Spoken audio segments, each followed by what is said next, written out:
আসসালামু আলাইকুম। সবাই কেমন আছেন? আশা করি সবাই ভালো আছেন। আজ আপনাদের জন্য নিয়ে এসেছি নতুন গল্পের প্রথম পর্ব। আশা করি গল্পটি আপনাদের ভালো লাগবে। তাহলে চলুন শুরু করা যাক। আজ আমার বাসর রাত, তবে আর 4-5টা বাসর রাতের মতো নয়। কারণ বাসর ঘরে 7 দিনের যমজ মেয়ে দুটোর মুখে আমার 2 হাত দিয়ে দুটো ফিটার ধরে আছি। বাসর ঘর শুধু নামে, কারণ কোনো ফুল দিয়ে সাজানো নেই। ইনফ্যাক্ট আমার সাজ নেই বললেই চলে।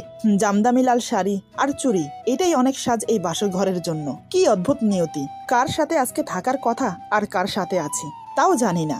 এখনো পর্যন্ত আমার স্বামীর মুখও দেখিনি। হঠাৎ খট করে দরজার শব্দ হলো। বুঝতে পারলাম তিনি এসেছেন। জানি না এখন কি হবে।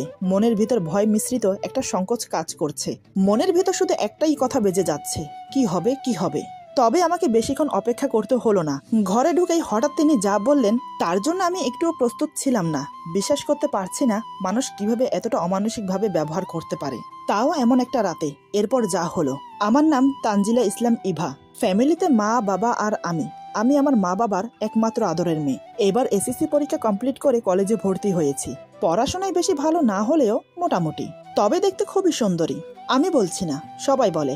যাই হোক, আমার বাবা একজন বিজনেসম্যান। নাম মোহাম্মদ উসমান হাসান। নম্র, ভদ্র, একজন বিশাল মনের মানুষ। যখন আমি যা চেয়েছি তাই দিয়েছে আমার বাবা। কখনো কোনো কিছুতে আপত্তি করেনি। তেমনি মাও আমাকে খুব ভালোবাসেন, সবকিছুতে আমাকে সাপোর্ট করেন। বলতে গেলে আমাদের হ্যাপি ফ্যামিলি।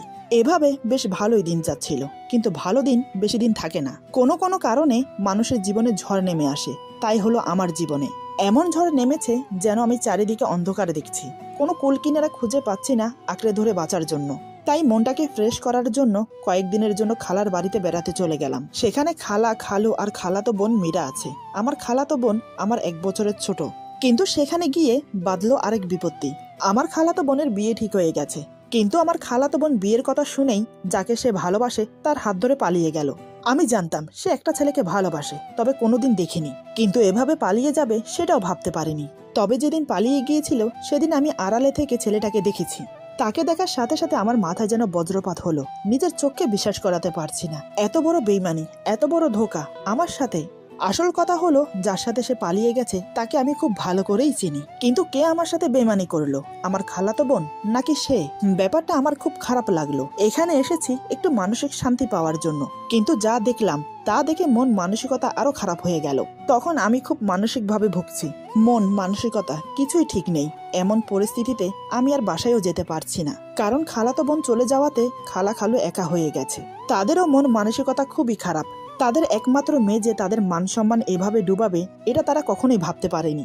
এমন অবস্থায় তাদের পাশে কেউ থাকা খুবই প্রয়োজন। তাই আমি খালার বাসায় থেকে গেলাম। এভাবে বেশ কিছুদিন কেটে গেল। হঠাৎ একদিন একজন ভদ্র মহিলা খালার বাসায় আসলেন। চেহারায় ক্লান্তি আর চিন্তার ছাপ ফুটে উঠেছে। এমন মনে হচ্ছে তিনি খুব দুশ্চিন্তায় ভুগছেন।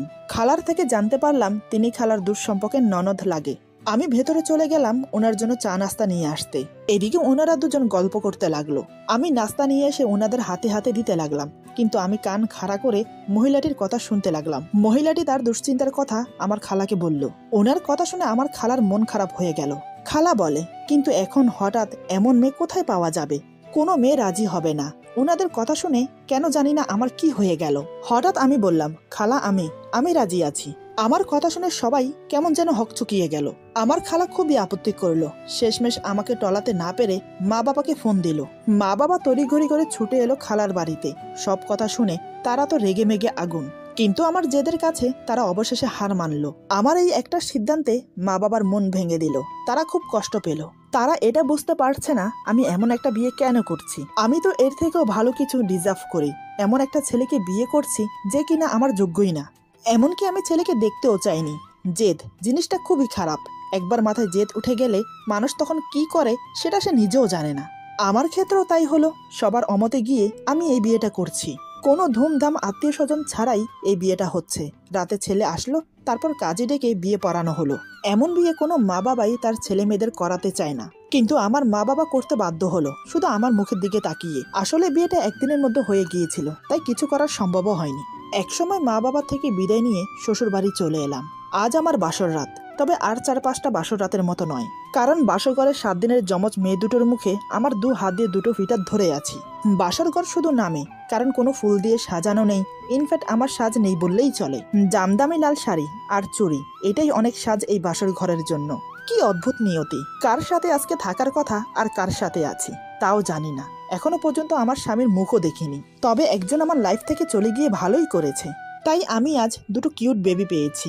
আমার মা এখনো পর্যন্ত আমাকে ভাত খাইয়ে দেয়, আর আমি কিনা দুটো বাচ্চা সামলাবো।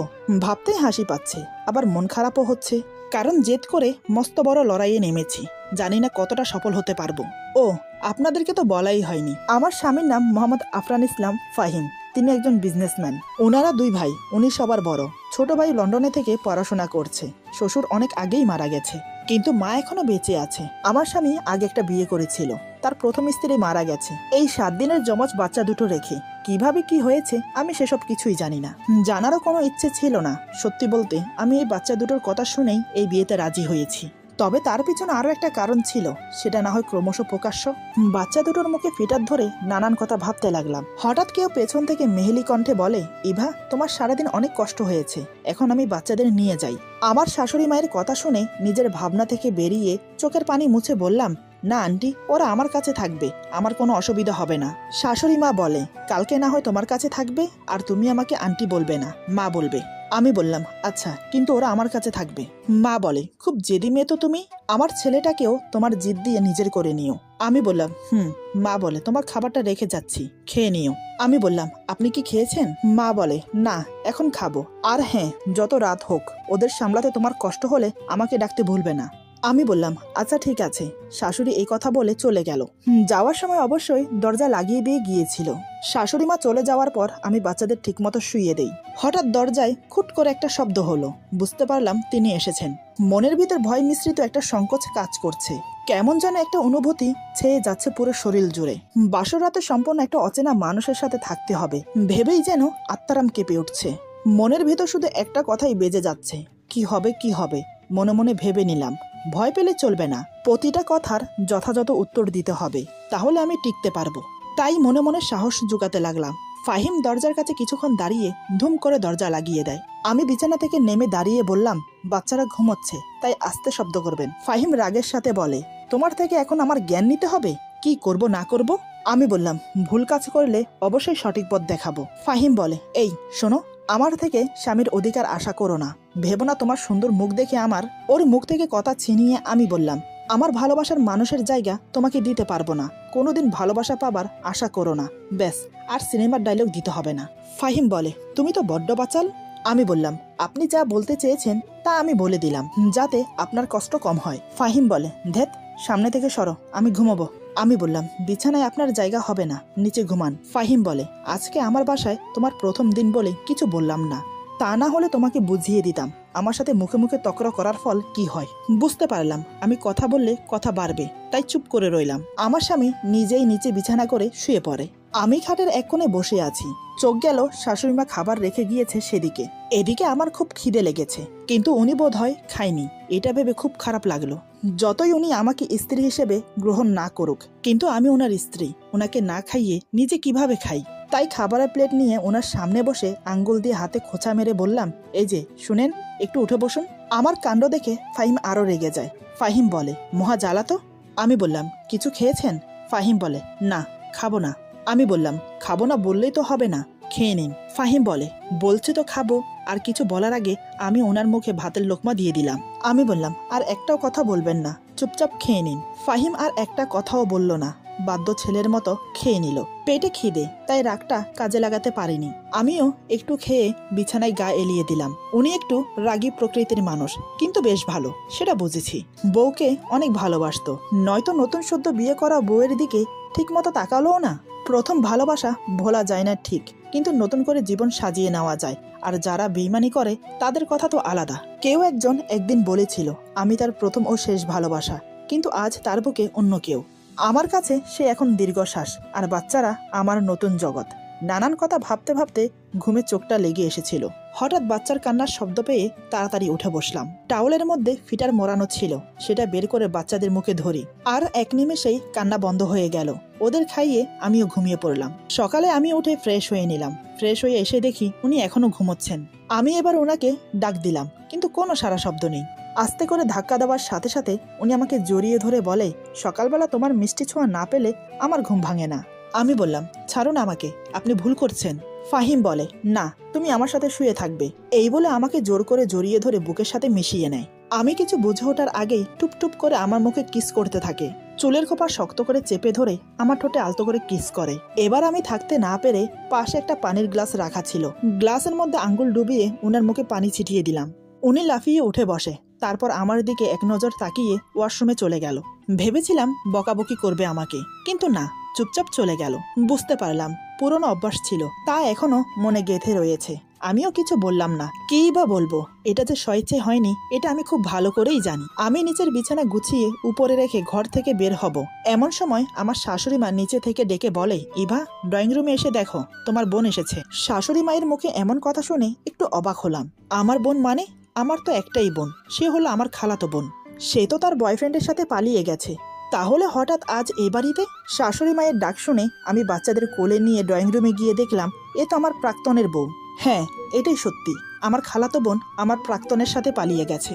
আমি কিছু না জানার ভাব করে ওর সামনে দাঁড়ালাম। আমাকে দেখে মীরা বলে, আপু, তুই শেষ পর্যন্ত 2 সন্তানের বাবা, তাকে বিয়ে করলি? দেশে কি ছেলের অভাব ছিল নাকি? আমি বললাম, আমি কারো সংসার ভেঙে বিয়ে করিনি। আর 2 সন্তান আছে, তাতে কি হয়েছে? কত লোক আছে সন্তানের জন্য হাহাকার করে, সেক্ষেত্রে আমার ভাগ্য অনেক ভালো। মীরা বলে, সৎ মা কখনো আপন হয় না। আমি বললাম, আমাকে নিয়ে তোকে এত ভাবতে হবে না, আমার সম্পর্ক ভেঙে গেছে, তখন আমি কিছু করতে পারিনি। তবে এখন আমার সংসারে এসে কেউ কুটকাচালি করলে সেটা আমি সহ করব না। মীরা বলে, আপু, তুই কিন্তু আমাকে অপমান করছিস। আমি বললাম, তুই আমার শ্বশুর বাড়িতে এসে আমার স্বামীকে অপমান করবি, আমার সন্তানদের অপমান করবি, তা হবে না। মীরা বলে, তুই অনেক পাল্টে গেছিস। ভেবেছিলাম তোর বাড়িতে 2 দিন থাকবো, কিন্তু তার হবে না। আমি বললাম, আমার বাড়িতে কেন থাকবি? তোর শ্বশুর বাড়িতে চলে যা।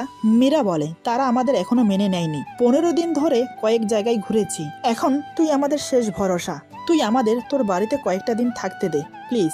আর একটা উপকার কর, আমার মা বাবাকে বুঝিয়ে বলবি আমাদের মেনে নিতে, প্লিজ আপু, এতটুকু করে দে। আমি বললাম, তোরা বিয়ে করার সময় কি আমাকে জানিয়ে বিয়ে করেছিলি যে এখন আমাকে এসবের মধ্যে টানছিস? মীরা বলে, আপু, তুই আমাদের একমাত্র ভরসা, তোর কথা সবাই শোনে, তাই তুই আমার মা বাবার সাথে কথা বললেই তারা মেনে নেবে। প্লিজ আপু, আমাকে ফিরিয়ে দিস না। আমি কিছু বলার আগে আমার শাশুড়ি মা বাচ্চাদের জন্য ফিটার নিয়ে এসে বলে, বৌমা, ওদেরকে আমার কাছে দাও, আমি খাইয়ে দিচ্ছি। তুমি বরং গিয়ে টেবিলে নাস্তা রেডি করো, কাজের মেয়ে কয়েকদিন পরে আসবে। তাই বলছি, এ কয়দিন হাতে হাতে একটু কাজ করে দিলে ভালো হতো। আমি বললাম, আচ্ছা মা, আমার কাজ করতে কোনো সমস্যা নেই, কিন্তু একটা কথা ছিল, কি করে যে বলবো বুঝতে পারছি না। শাশুড়ি মা বলে, জানি মা, মীরা কয়েকদিনের জন্য থাকতে এসেছে। কি, তাই তো? আমি বললাম, মা বলে, সমস্যা নেই, ওরা কয়েকদিন থাকুক। শাশুড়ি মায়ের কথা শুনে মীরা বলে, আন্টি, আপনাকে অসংখ্য ধন্যবাদ। মা বলে, এখানে ধন্যবাদের কি আছে, কিন্তু তোমার স্বামী কোথায়? মীরা বলে, আপনারা থাকতে দেবেন কি না তা তো জানি না, তাই ও বাহিরে দাঁড়িয়ে আছে। মা বলে, যাও গিয়ে ডেকে নিয়ে আসো। আমি মীরার দিকে তাকিয়ে ভাবতে লাগলাম, আমার প্রাক্তনের বউ মীরা, যে কিনা আমার আপন খালাতো বোন। আমার জীবনের প্রথম ভালোবাসা ছিল নীল, যে কিনা আজ অন্যের হয়ে গেছে। নীলের সাথে ব্রেকআপ হওয়ার পর ওর সব স্মৃতি মুছে দেই যদিও, কিন্তু মন থেকে স্মৃতি মুছে দেওয়া সম্ভব না। আর কোনোদিন যেন ওর মুখ দেখতে না হয়, তাই তাড়াতাড়ি বিয়ে করে নিয়েছিলাম। কিন্তু আজ ওকে আবার দেখতে হবে, তাও ওর বউয়ের সাথে। জানি না নিজের কষ্ট কতক্ষণ চেপে রাখতে পারবো। এসব ভাবতে ভাবতে টেবিলে খাবার সাজানো হয়ে গেছে। টেবিলে খাবার সাজিয়ে মাকে ডাকতে যাব, তখনই ফাইম এসে আমাকে বলে, বাসায় ফিরতে রাত হবে, মাকে বলে দিও। আমি বললাম, আগে খেয়ে নিন, তারপর যেখানে খুশি সেখানে যান। ফাহিম বলে, বাইরে খেয়ে নেব। আমি বললাম, চুপচাপ খেতে বসুন, নয়তো রাতের মতো জোর করে খাইয়ে দেব। ফাহিম বলে, এই মেয়ে, আমার উপর একদম স্বামীর অধিকার খাটাতে আসবে না। আমি বললাম, আমার নাম আছে ইভা, এই মেয়ে বলবেন না। আর হ্যাঁ, অধিকার কেউ কাউকে দেয় না, আদায় করে নিতে হয়। এখন চুপচাপ বসুন, খেয়ে নিন। ফাহিম বলে, তোমার সাথে কথা বলা মানে? ধুর, খেতে দাও। ফাহিম নাস্তা খাওয়ার জন্য বসে পড়ে, আমি তাকে নাস্তা বেরিয়ে দিলাম। তারপর সে চুপচাপ খেতে লাগলো। মা বাচ্চাদের খাইয়ে ঘুম পাড়িয়ে এসে আমাকে বলল, মেয়েরা এখনো আসেনি কেন, আবার চলে গেল নাকি? আমি বললাম, মা, আমি দেখে আসি, আপনি বসুন। এই বলে আমি বাসার মেন দরজার কাছে যেতেই চেনা চোখে চোখ আটকে গেল। 1 মাস পর নীলকে দেখছি। ওকে দেখে আমার বুকের ভেতরটা কষ্টে দুমড়ে মুচড়ে যাচ্ছে। মীরাকে কিছু বুঝতে দিলে চলবে না, তাই নীলের দিক থেকে চোখ সরিয়ে মীরাকে উদ্দেশ্য করে বললাম, কি রে, এখানে দাঁড়িয়ে আছিস কেন? তোরা ভিতরে আয়। এদিকে নীল আমাকে দেখে অবাক হয়ে তাকিয়ে থাকে। সে ভাবতে পারেনি আমার মুখোমুখি হবে। আসলে সে জানতোই না আমি এখানে থাকবো, এমনকি আমার এখানে বিয়ে হয়েছে। নীল অবাক হয়ে তাকিয়ে আমাকে বলে, এই ইভা, তুমি সত্যি বিয়ে করেছো? আমি তো ভাবতেই পারছি না। নীল হঠাৎ করে ওর সামনে এমন কিছু বলে ফেলবে সত্যি আমি বুঝতে পারিনি। আসলে মীরা আমার আর নীলের সম্পর্কের কথা কিছুই জানে না, আর আমিও চাই না ও জানুক। আমি কি বলবো তা বুঝে ওঠার আগেই মীরা বলে, তোরা দুজন দুজনকে আগে থেকে চিনতিস? এবার আমি ব্যাপারটাকে সামাল দেওয়ার জন্য বললাম, আরে তেমন কিছু না, কলেজে কয়েকবার দেখা হয়েছে, ব্যাস সেই থেকে পরিচয়। মীরা বলে, নীল তুমি তো আগে কখনো বলনি ইভা আপুর সাথে তোমার পরিচয় আছে? নীল চুপ করে দাঁড়িয়ে আছে, কি বলবে ভেবে পাচ্ছে না। তাই আমি উত্তর দিলাম, আরে ও হয়তো ভুলে গেছে তাই বলেনি। এখন আর কথা না বাড়িয়ে ভেতরে গিয়ে ফ্রেশ হয়ে খেতে আয়। ততক্ষণে ফাহিম খেয়ে দিয়ে বাহিরে চলে গেল। নীল আর মীরাকে আমার শাশুড়িমা খেতে দিল। আসলে আমি ইচ্ছে করে নীলের সামনে যেতে চাইছি না, কারণ ওকে যত দেখব তত কষ্ট বাড়বে। তবে ওদের এখানে থাকা চলবে না। নীলের সাথে কথা বলে মীরাকে নিয়ে চলে যেতে বলবো। মনে মনে এসব ভাবছি, আর বাচ্চাদের সামালতে আমার সময় যাচ্ছে। রুম থেকে আর বেরোতে হয়নি, সব কাজ শাশুড়িমা করছে। সত্যি বলতে উনি খুব ভালো, সেটা বিয়ের আগে থেকেই জেনেছি। কারণ আমার খালার ননদ হলো আমার শাশুড়িমা। খালা আমাকে বলেছে উনি খুব ভালো, ওই বাড়িতে বউ হয়ে গেলে তোর কোনো কষ্ট হবে না। দেখতে দেখতে সকাল পেরিয়ে দুপুর, দুপুর পেরিয়ে সন্ধ্যা হলো। এদিকে মাথাটা খুব ঝিমঝিম করছে, তাই চা খাওয়ার জন্য রুম থেকে বের হব। তখনই শাশুড়িমা চা দিয়ে গেল আর বাচ্চাদের তার কাছে নিয়ে গেল।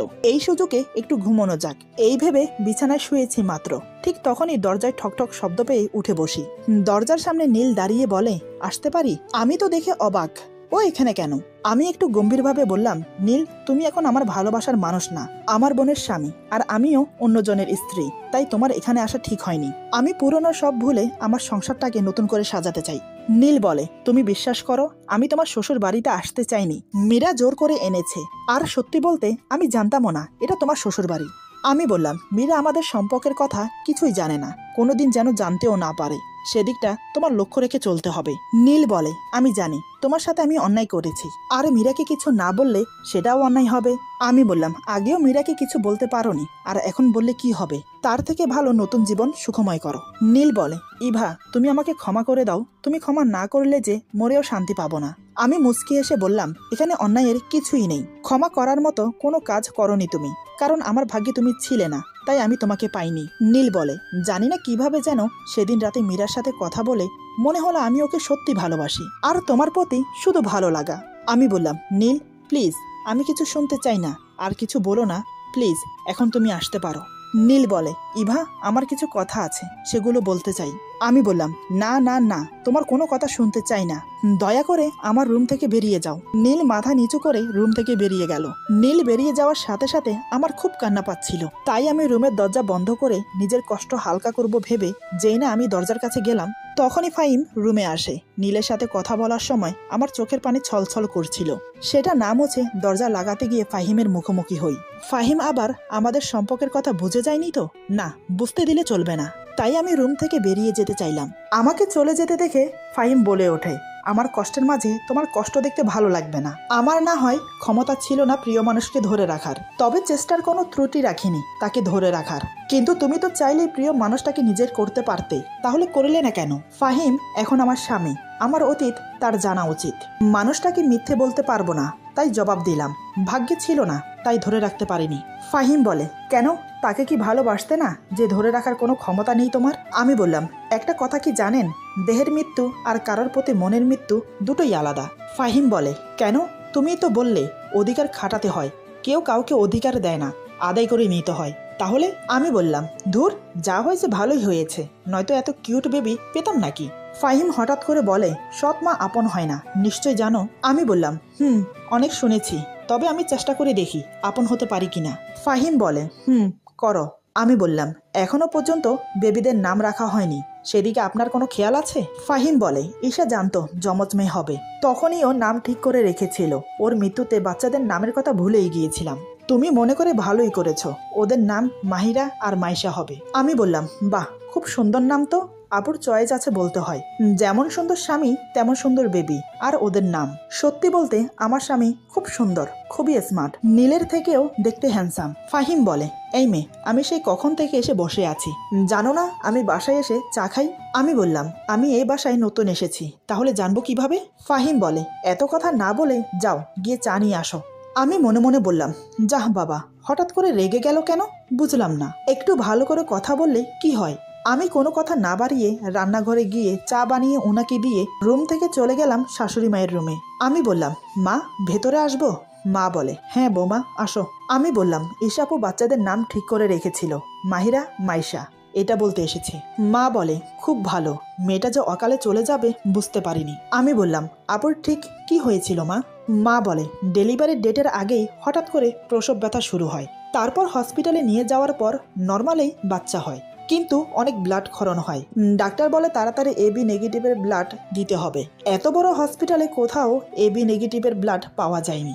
বাহিরে অনেক হসপিটালে খুঁজতে খুঁজতে অবশেষে পাওয়া গেল, কিন্তু ততক্ষণ অনেক দেরি হয়ে গেছে। ব্লাড নিয়ে আসতে আসতে ঈশা আমাদের ছেড়ে চলে যায়। কথাগুলো বলে শাশুড়িমা কেঁদে দেয়। তাকে কি বলে সান্ত্বনা দেব সে ভাষা আমার নেই। শাশুড়িমা কেঁদে কেঁদে আমার হাত ধরে বলে, তুমি বাচ্চাদের সৎ মা না, আপন মা হয়ে থেকো, কখনো যেন ওরা মায়ের অভাব বুঝতে না পারে। আমি বললাম, মা আপনি কিছু চিন্তা করবেন না, আমিই ওদের মা, পেটে ধরিনি তাতে কি মা হওয়া যায় না? জানেন মা, আমি আপনার ছেলেকে বিয়ে করেছি শুধুমাত্র এই বাচ্চা দুটির কথা শুনে। মা বলে, তুমি খুব ভালো, দ্বিতীয়বার আমার ঘরে এত ভালো বউ আসবে ভাবতে পারিনি। আমি বললাম, মা আমি ওদের নিয়ে যাই? মা বলে, আচ্ছা। আমি বাচ্চাদের আমার রুমে এনে শুইয়ে দিয়েছি, তারপর খালামাকে কল দিয়ে বলেছি কালকে সকালে যেন আমাদের বাসায় চলে আসে। দেখতে দেখতে রাতের খাবারের সময় হয়ে গেছে, সবাই মিলে একসাথে খেতে বসলাম, কিন্তু খাবারের টেবিলে নীলকে মীরার সাথে দেখে আমার খুব কষ্ট হচ্ছিল, তাই না খেয়ে রুমে চলে আসি। ফাহিম এটা দেখে কিছু বলে না, চুপচাপ খাওয়া শেষ করে রুমে চলে আসে, তারপর বিছানা করে নিচে ঘুমানোর জন্য। আমি বললাম, আজকে আপনি বাচ্চাদের কাছে ঘুমান, আমি নিচে ঘুমাবো। ফাহিম বলে, তার কোনো দরকার নেই।